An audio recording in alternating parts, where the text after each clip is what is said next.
welcome back for myself and because I was the one who was lost at the very beginning. Okay, this evening we're going to talk about um, the last three chapters of Never Give Up by Joyce Mayers. And I'm sure that every one of you has been blessed from the previous chapters that we have read, and at the same time, we have shared to our viewers. So this evening, I would like to welcome everyone, Thea, Leia, Miracel, and Michelle for have for coming in once again. That we will be doing this weekly lives in order for us, to meet each other and at the same time to share all our learning. So on chapter 16, we will have Leia and Thea. And on chapter 17, we have Miracel and Michelle. And on the chapter 18, that would be my take. So I will give now to the floor to Thea, and then followed by Leia. Go on, Thea.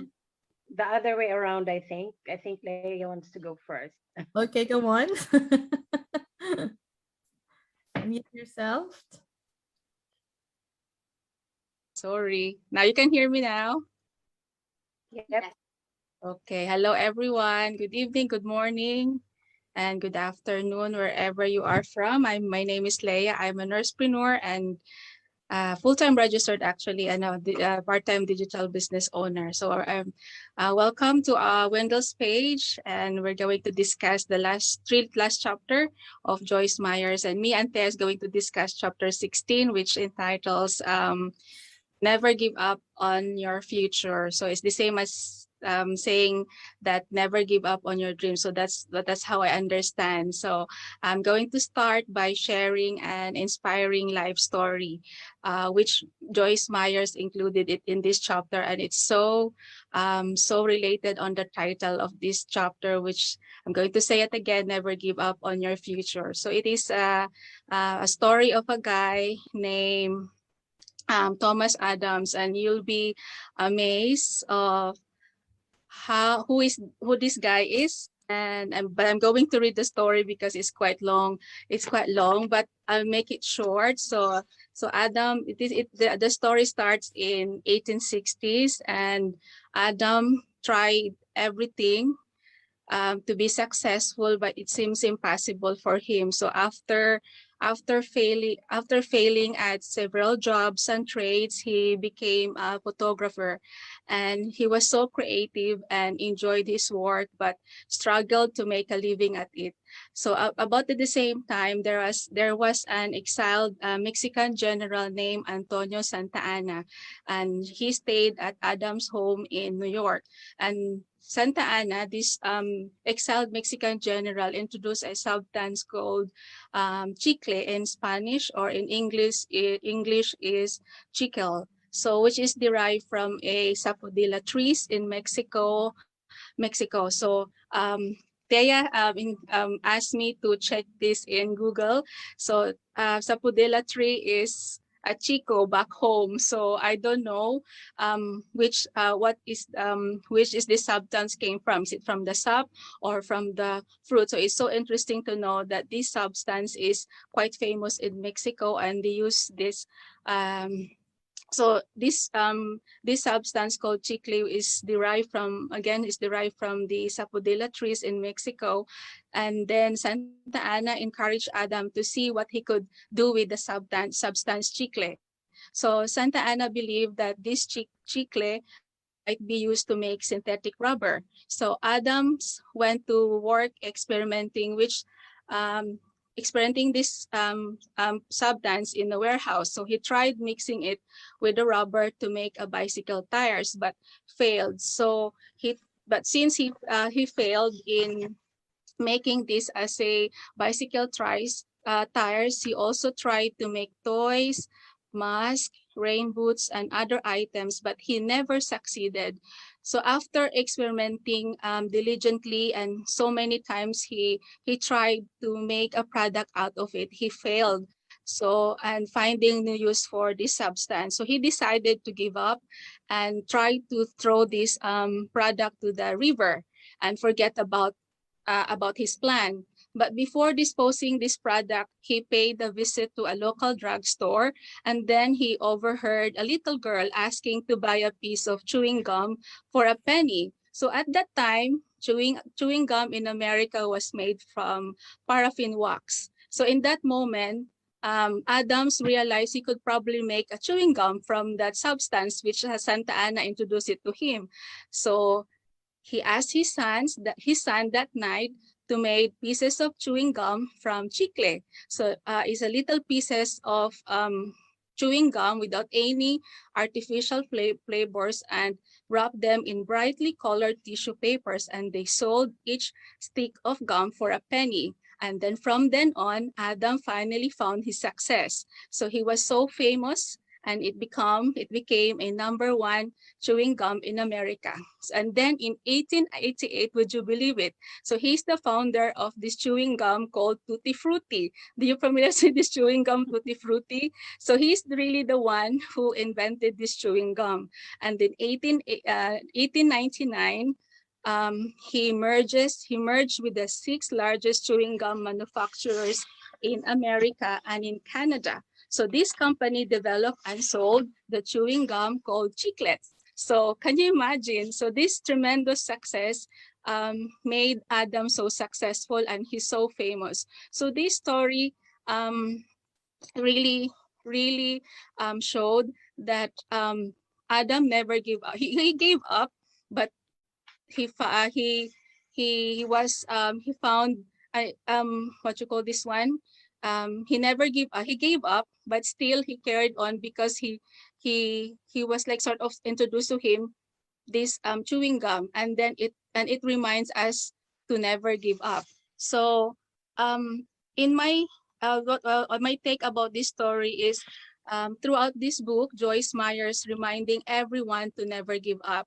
And she mentions that never give up means marching into your future with boldness and confidence, and seeing each new day as an opportunity to move forward in all the best that God has for us, and taking each new day challenge as a mountain to be climbed instead of a boulder that will crush us. And I am a huge believer that each of one of us should never give up on our dreams. And why we should give up on our dreams? And I know there are times that some things are just impossible. So I know sometimes it's safe to say, and we feel that way sometimes, but we have to keep reminding ourselves that one day we will achieve what we are striving for if we keep at it. And I also believe that every one of us have a great future ahead of us if we pursue, work toward it, make it happen, and leave the rest to our dear Lord God.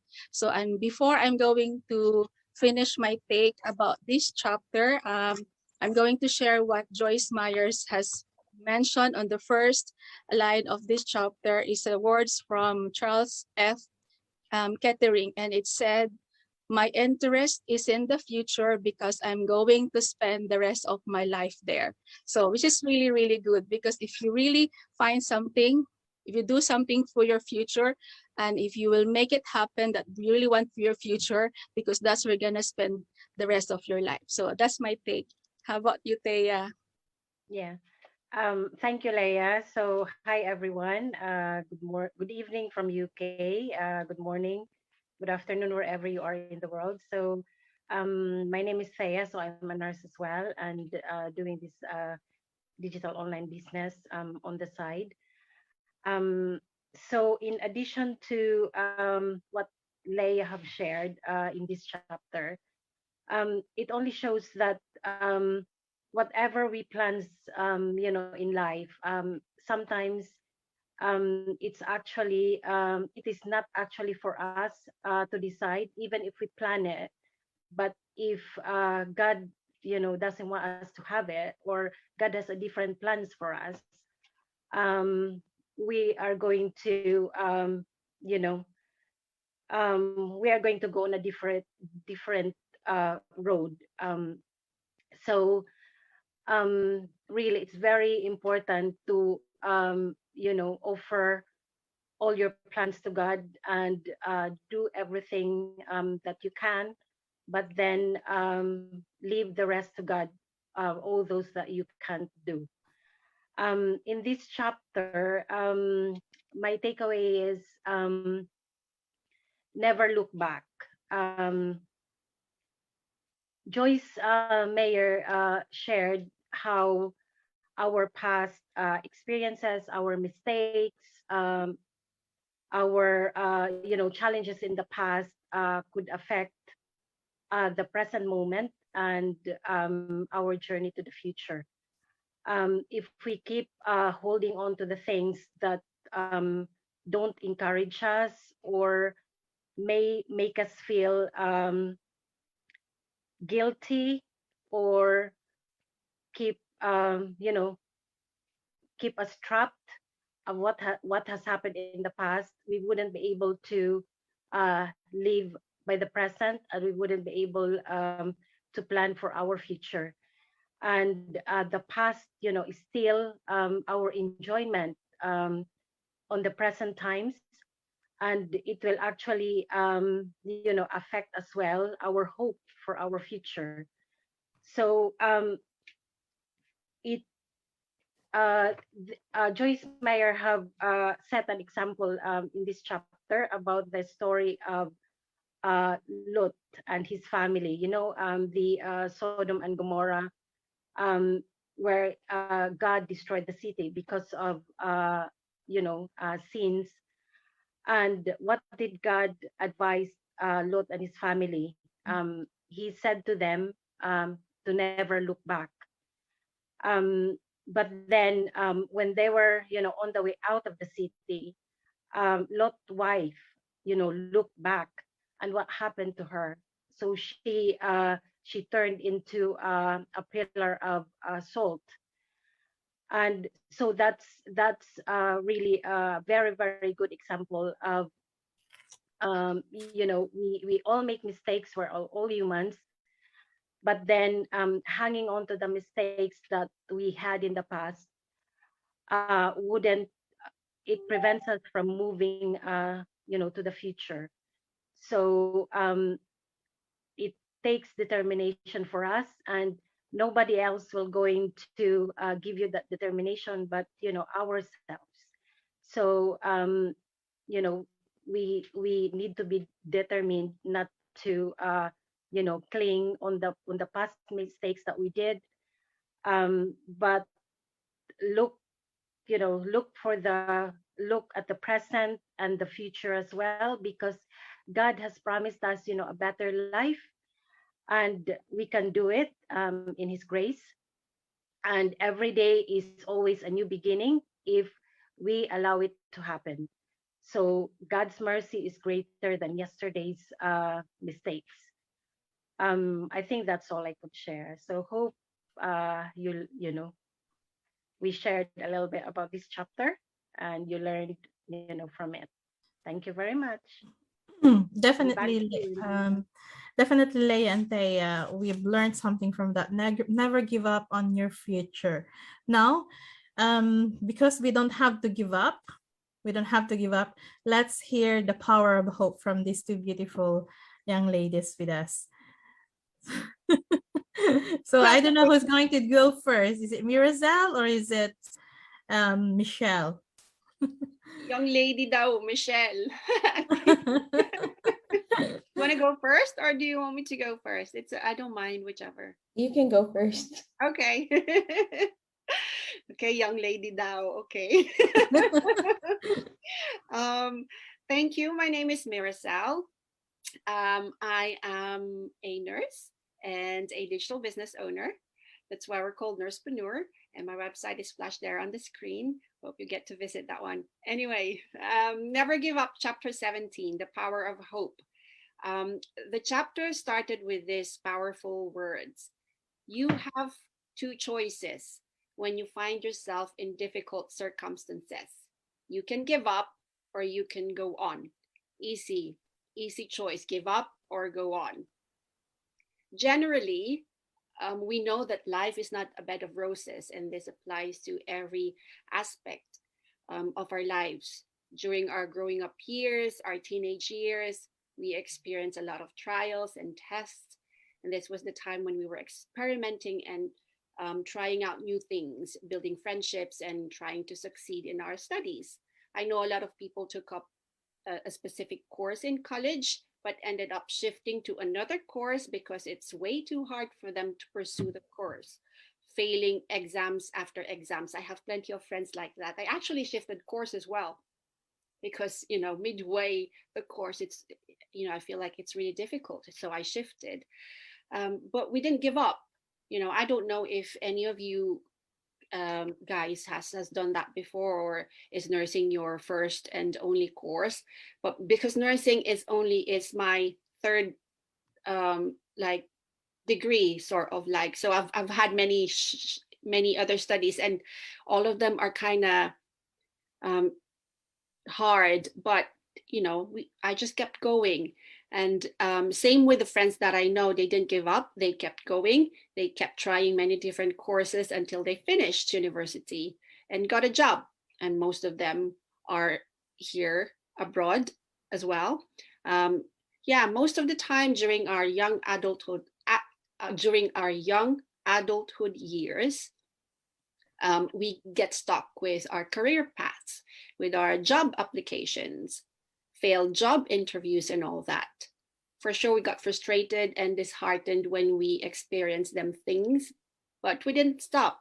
We kept hoping that the next opportunity will be a success. Same with our love life. We get heartbroken at some point. I don't know if you can still remember when we were younger. Normally, we get, when we have a new boyfriend, we always hope that they'll be the one. But sometimes it doesn't end like that, or most of the time, it doesn't end like that. I just wanted to make this a bit lighter. Guys, I'm citing examples from years ago. So, in every relationship that we get into, there are trials and hardships to deal with. When we break up with someone, sometimes we feel like it's the end of the world and that there's no more tomorrow. I sure felt that way at one point in my life when I was younger. You feel like, oh, what am I going to do with my life? And then we leave everything to the Lord. We pray hard that He heals our heart and send us the one, eventually. Right? We clinged on to that hope that one day we will find that someone. And then eventually we find the one. I did certainly found the one, right? So I found Papa G in spite of all those heartaches from before.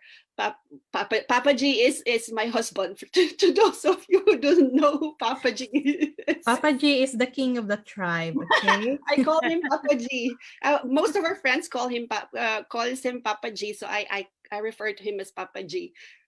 Papa G is way better than any one of them. See, you just have to be hopeful and cling on to the hope that God will, give us the right one for us. So this works the same in our married life, in our family life, in parenting, in our careers, friendships, etc. Humps and bumps would always be present. But bear in mind that these are made or given to us in order to make us stronger, for our success in every aspect of our lives to be more meaningful. The examples that I've given are superficially shallow. There are a lot more difficulties in life that make or break us. For example, a death of a loved one, or accidents, or a sickness, emotional and mental breakdown. What else? Betrayal, job loss, debts, mga utang, bankruptcy, and other deeper circumstances. Any of these can make us feel so down and so helpless, to that point that we do not aspire or desire or anticipate better days anymore, especially if we seem to not overcome these circumstances for a while. We lose the faith, we lose the hope. However, we must know that we needed to hold on to our hope. We should refuse to stop hoping. We should refuse to stop hoping in the face of a major disappointment, because when we lose hope, our views in life will always be dreadful. We lose the ability to enjoy everyday life. We do not look forward to the next hour, to the next day, to the next month, or to the next decade. There is always negativity around, and our outlook on the future is filled with fear, pessimism, doubts, and worries. Imagine living a life like that. I wouldn't wish that to anyone, certainly not to any one of us here. When things go wrong in life, and don't work out the way we wish they would, we can either be sad about it, we can either be sad that we did not get how we expect it to turn out, or we can find the positive about it. Find the positive in every negative situation. It's it seems so hard, it looks so hard to do, but sometimes we are already doing it. You know, for example, at work, say, um, you receive handover at work. Because I work as a nurse, well, work as a nurse. Michelle works in the hospital as well. After handover, there's short staff issues, right? It's already a start of a negative day. So instead of taking it as a negative, day all throughout, what I do is like think ahead, saying, oh, this is a good practice for me to perhaps practice more on my timekeeping, on my prioritization. I always tell that to my student nurses as well. Instead of dwelling and be miserable the whole day, you cannot do anything about it. You certainly cannot leave work anymore because it's short staff already. So why don't you make the most out of the situation? You could do, you could like discover more potentials in your job. Yeah, just like what I mentioned, job prioritization, timekeeping, and all that, and release the super nurse in you, right? And so the next time short staffing happens again, it won't be that hard anymore. You feel that you're okay because you already know what to do.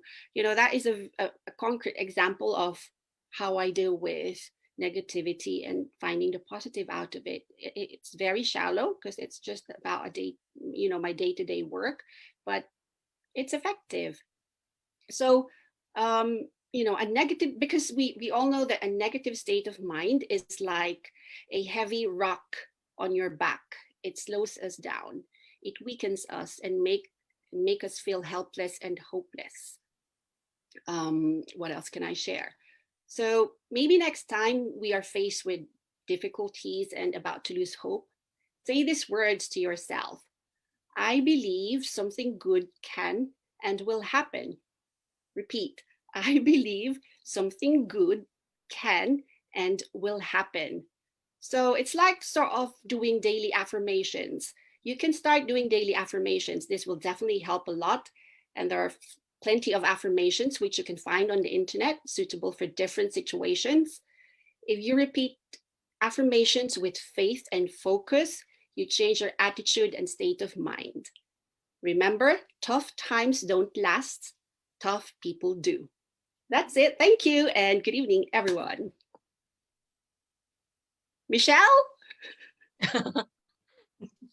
Hi, good evening. I don't think I can top that one, but hey, that was a really good message, really, of the book. Hence the title, Never Giving Up. It is true that we have, in every situation, we have two choices. We can either go on, or we can just leave it like that and let the situation overcome us as a person. But apart from that, my takeaway from this book is, let the hope, you need to dwell on the good things, but with that, you have to have the hope. Now, a lot of people would say, well, how can you have a hope when everything's going on, and you're faced with different adversities, like problems, trials, and everything that you do is not going according to plan. And it is true that it's very hard to be positive when nothing's going right in your perspective. But I think it takes a lot of faith and determination to be able to reach to that stage and that point of view where you can always see the good and the bad But because there's a yin and a yang, surely it can't be all that bad. We have to think that things happen for a reason, that everything has a purpose, but that always comes down to your faith. And we have to keep that hope that everything will be okay no matter what. But apart from that, you also need to remember that these things are happening because God wants you to be in a place where you're prepared, and where you recognize your own strength, your own determination, your focus, and your faith above all things, because that will lead you to a place that no one can, that only you can go, because you have to do it yourself. No one else can do it for you. You'll have to think of things that you can do. You have to work on what is left, like say, you applied for a job that you really, really want, and you've been working on, you did all your research, you did all your preparations, you've spoken to the right people, you've shadowed. This is based from personal experience, but and then you didn't get the job. But the feedback that they will give you is obviously positive.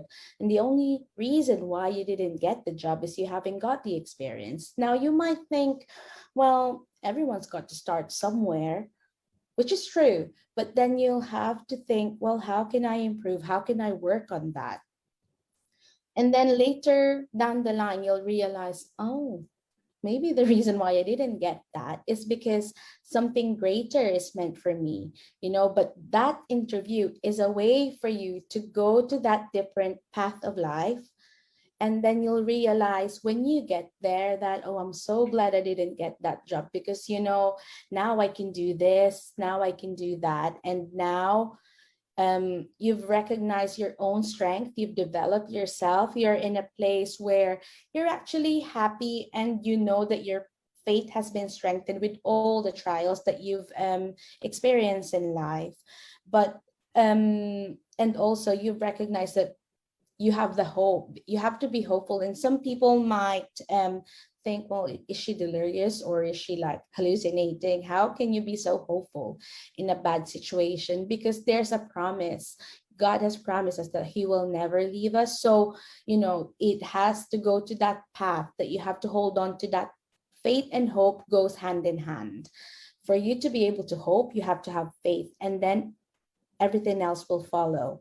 But you also have to remember that what you give, what energy you give outside, is also what comes back to you. So if something bad happens and you find yourself, it's normal that you recognize all those circumstances, and it's normal to feel, oh, maybe it's not meant for me, or I'm not good enough, or oh, you're a bit jealous because a lot of people are more successful than you, or someone got the job that you wanted, they're living the life that they wanted. But you have to push through that and press on that and think, well, if I'm not at that stage where I wanted to be, you have to press on and think, what can I do? What can I do in this bad situation that will make it better? Because no one else can make it better for you. No one else will take you out from that darkness. It's only yourself. So you have to push,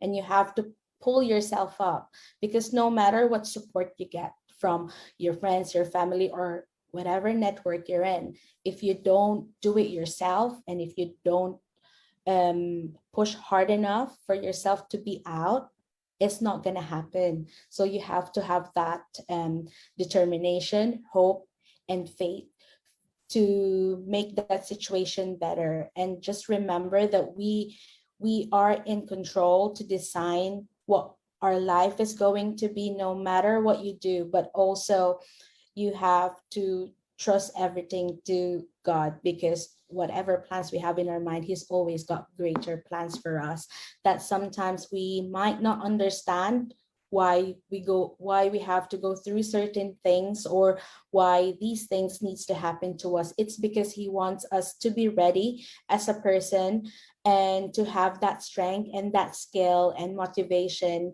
and basically just to appreciate what we go through to that journey, to to that destination where he wants us to be. So yes, that's my takeaway from this chapter. Thank you. Thank you very much, Michelle. And before I will share my take on chapter 8, I would like to say thank you to my aunt, Auntie Marie, the main guest, for tuning in right now.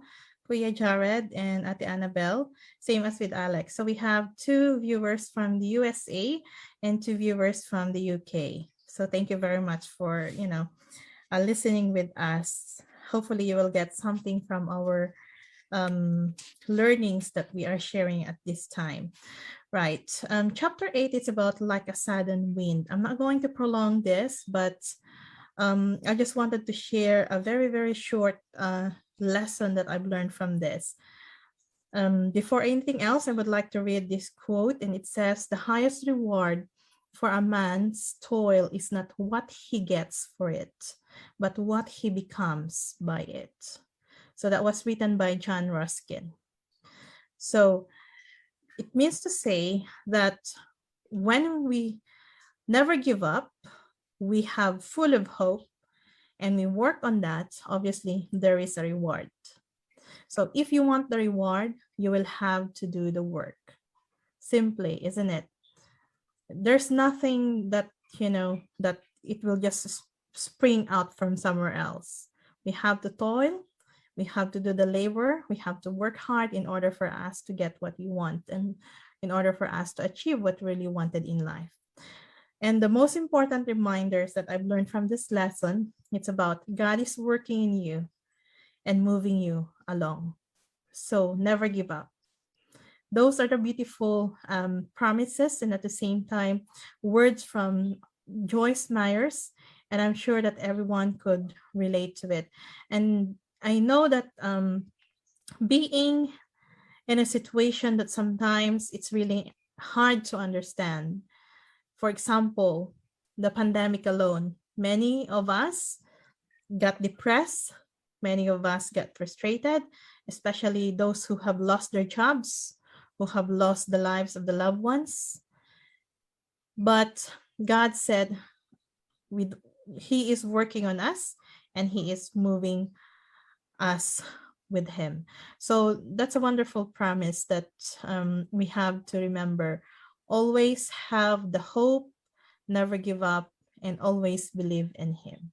So thank you very much, ladies, for the wonderful lessons you have shared for us. And before we end, I would like to ask everyone to invite us, or to invite our viewers from all over the world. I'm going to ask Thea, can you please invite them for our webinar this evening or Yes. this morning? Yeah. Hi, guys. So we have a live online workshop again. It's every Tuesdays and Thursdays at 5 p.m. Pacific time. So the first step to do is just register on the website. I'm not so sure if it's on the screen. I can't see them, but yeah, we have. Are you able to put them on the screen, Wendell? Leah? Unfortunately, it's not on Zoom. It's not on Zoom. Yeah, it's Yeah. not on Okay. Zoom. So Yes. yeah. So just follow us up probably on our um page, our Facebook page. So mine is Thea Asano, digital marketing. Um, and Miracel is Mrs. M. Rupak. And then if I'm not actually, I might not be able to remember. So Michelle is, what's yours, Michelle? It's www.michelle.fanunshow.com, but it's MISHELLE. Yep. And your Facebook business page? It's M Fanunshow Digital Marketing. Lovely. And how about you, Leia? Uh, Mine is my full name, Leia R.V. Costales. Your website? www.leahrbcostales.co.uk. I bet your email is the Marcel? same. It's the same. So then that I use my name. So my page is Leia RB Costales. My website is www.leiarbcostales.co.uk. Okay, guys, I think we just Yeah. have to share, each one's Or page they and can leave a comment and ask. website. Maricel, would Yes. you like to tell them about your website? Yes, the website, my business website is www.miracelrupak.com. As what Thea mentioned, my Facebook business page is Mrs. M. Rupak. I also have a YouTube channel, which is called Four in a Tribe. There's a mix of everything in there, some business videos in there, and I'll share there our Zoom and our StreamYard, weekly episodes as well. So I hope you get a chance to visit them sites, guys. Plenty of information there. And that's it. Wendell? Yes, thank you very much. You can visit my website. My business website is www.windelonline.net. So www.windelonline.net. And thank you for following me on my business page. It's Windel Marcelino. And I have the other one business page. The name is Windel Joy Marcelino. So you can follow both pages. And at the same time, I have also a YouTube account. So Designers of Life, if you can follow me, please subscribe with notification bell. Designers of Life, because I do believe in you, and I believe that you have the power to change the life that you want. So that is what I keep on saying to everyone. We in every walks of life, we encountered people that we don't really know, just like what is happening right now. I don't know these people personally, these lovely ladies, but it's because of our business, our online business. I've met Miracel, she is a great nurse as well in her hospital. I've met Michelle, she's a pharmacist, and I've met Thea, a nurse, and Leia, she's a nurse as well. So there's a lot of things that we can do online, and at the same time, hopefully you will learn something from us. And if you are really curious about what we are doing, you can register to our website. All you have to do is to write your own name and put on or write on your email address. And then there is a complimentary webinar that you will be receiving. Please spend 90 minutes of your time to watch them. And if you're really, really not sure, or probably you're still not convinced of why we are doing this, you can reach it to each one of us, or what you can do is you have to book for a business consultation with one of the coaches. Imagine, guys, when I started this business, that was a year ago, we were only 50,000 plus all over the world. And Facebook has more than billions of users. And now we are more than 90,000. Isn't it? Is that correct, guys? 90,000. Yeah. Imagine, Yeah. we are venturing into online 90. world. We are taking advantage of it. Yes, and we are taking this opportunity because we are opportunistic. What's the word, Michelle? We are ambitious but courageous. Okay, so any more Convert ko na messages? naman sa, ano ko na naman sa Tagalog. Sorry. Okay, so thank you very much, ladies, and I hope that our viewers have learned something, and hopefully they can follow us in our own business pages and watch us in our YouTube videos. Any more messages before we end this? There's a live Facebook one Live? tonight. It's Thursday. So we do hold it every Tuesdays and Thursdays. So if you want to attend the live one, register now in any of the websites so you can hop on to the live one. It will be 1 a.m. UK time. But if not, it's not a problem. Replays are available for each and every single episode, for the last episode. So yeah, come and join us and see what we do and leverage the internet. Yeah. And it's free. It's No free. obligation. No. It's Yeah. free. You can explore without paying anything. All right. And before we end, I would like to say hi, Dan. Dan is a nurse in Cambridge. Hello. I can see that you are watching to us right now. So explore, visit our websites, and register. Thank you very much, everyone. Bye. Bye. Bye. Enjoy the rest.